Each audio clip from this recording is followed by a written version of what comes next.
Hi friends, మేము పెట్టే interesting videos కోసం ఇప్పుడే మా ఛానల్ని సబ్స్క్రైబ్ చేసి పక్కనే ఉన్న గంట సింబల్ని యాక్టివేట్ చేసుకోండి. అలా చేయడం వల్ల మేము పెట్టే ప్రతి ఒక్క వీడియో నోటిఫికేషన్ మీ వరకు ఈజీగా వచ్చేస్తుంది. ఇక లేట్ చేయకుండా వీడియోలో ఏం జరుగుతుందో చూసేయండి. శౌర్య, ప్రశాంత్ ఇద్దరు కూడా మాట్లాడుకుంటున్న మాటలన్నీ కూడా రామలక్ష్మి వినేస్తుంది. శౌర్యని ప్రశాంత్ ఈ విధంగా అంటూ ఉంటాడు. రామలక్ష్మిని నువ్వు ఒంటరిగా ఉండడం చూసి తన జీవితాన్ని నాశనం చేయాలనుకుంటున్నావా ఏంటి అనగానే, తనని నాశనం చేయాలని నేను ఎప్పుడూ అనుకోలేదు అని ఏ విధంగా శౌర్య అంటూ ఉంటే ఆ మాటలన్నీ రామలక్ష్మి వింటూ ఉంటుంది. వెంటనే ఇక ప్రశాంత్ ఇలా అంటూ ఉంటాడు. అవునులే, పాపం ఎప్పుడు రామలక్ష్మిని నువ్వు అలాంటి ఉద్దేశంతో చూడలేదు కదూ.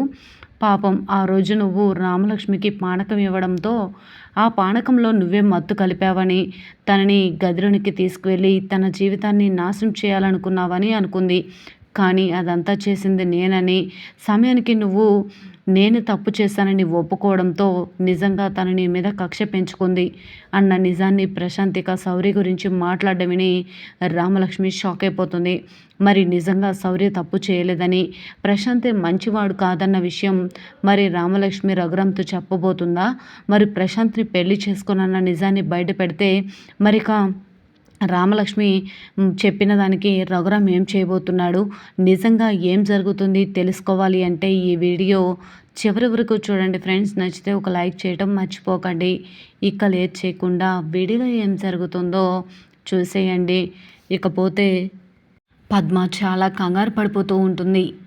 ఆద్య ఎక్కడ రఘురామ్తో నిజం చెప్తుందేమో అని. పార్వతి కూడా ఇలా అంటూ ఉంటుంది.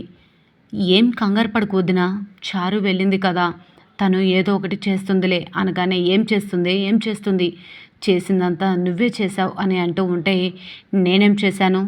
నీ కోడలు చారు ఆ అద్దెని చంపాలనుకుంది, దానికి తోడుగా నువ్వెళ్ళి పవర్ ఆఫ్ చేశావు, మధ్యలో నేనేం చేశాను అని ఈ విధంగా పార్వతి ఎదురు తిరిగి మాట్లాడుతుంది పద్మకి. ఏంటి పద్మ అంత గట్టిగా అరుస్తున్నావు, అసలు ఏమైంది నీకు అని అంటూ ఉండగా సుందరమ్మ వచ్చి అడగగానే పద్మ పార్వతి షాక్ అయిపోతారు. అది ఏం లేదమ్మా అని అంటూ ఉంటే, ఏంటో ఈ మధ్య నీ వాలకం బొత్తిగా అర్థం కావట్లేదు అని చెప్పి సుందరమ్మ వెళ్ళిపోతుంది. ఇక ఈ పాటికే అన్నయ్యతో ఆద్య నిజం చెప్పేసి ఉంటుంది కదా పార్వతి, ఖచ్చితంగా అన్నయ్య ఇంటికి తిరిగి వచ్చేస్తాడు అని అంటూ ఉంటే, బావగారైనా కొంచెం చూసి చూడనట్టు వదిలేస్తారు, కానీ మా ఆయన మాత్రం వెనక ముందు ఆలోచించకుండా చెడమడ వాయించేస్తాడు, ఆయన మాట వింటుంటేనే భయంగా ఉంది వదిన అని చెప్పి ఈ విధంగా పార్వతి అంటూ ఉంటుంది. ఇప్పుడు ఏం చేయాలి? ఆ చారు వల్లే మన ప్రాణాలు ఖచ్చితంగా పోతాయి, ఇవాళ కాకపోయినా రేపైనా సరే అని చెప్పి ఈ విధంగా అంటూ ఉంటుంది పద్మ.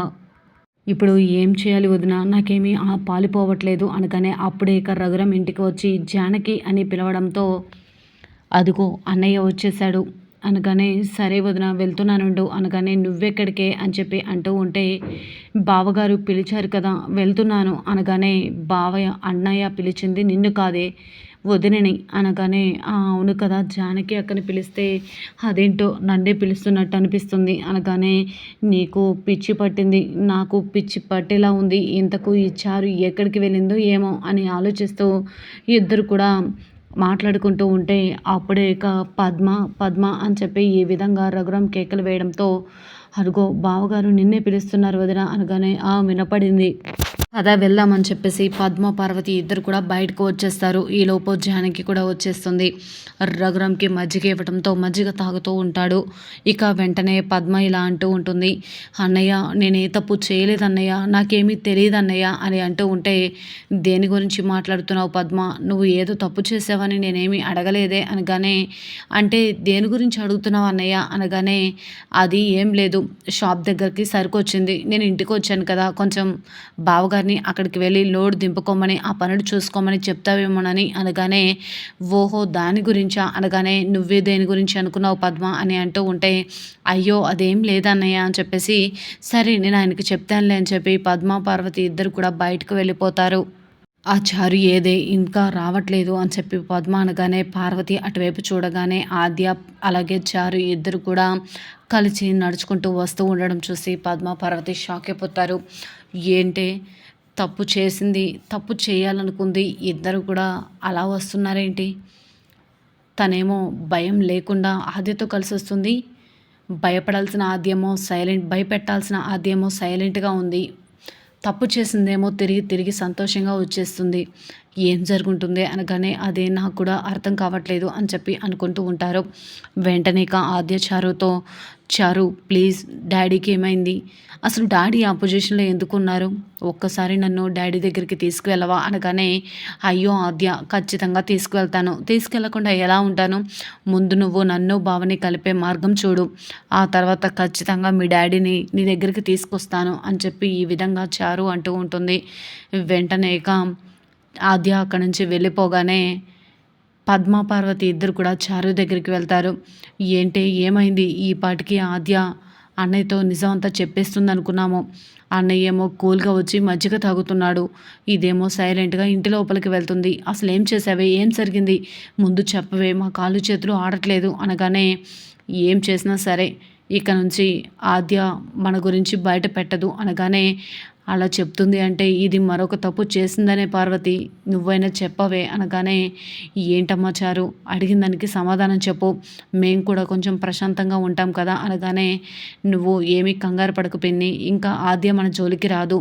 ఆద్య మనం చేసిన తప్పుల గురించి పెద్దనాన్నతో కాదు ఇంకెక్కడా చెప్పదు, నన్ను నమ్మండి అని చెప్పి కూల్గా ఇక చారు వెళ్ళి లడ్డు తింటూ ఉంటుంది.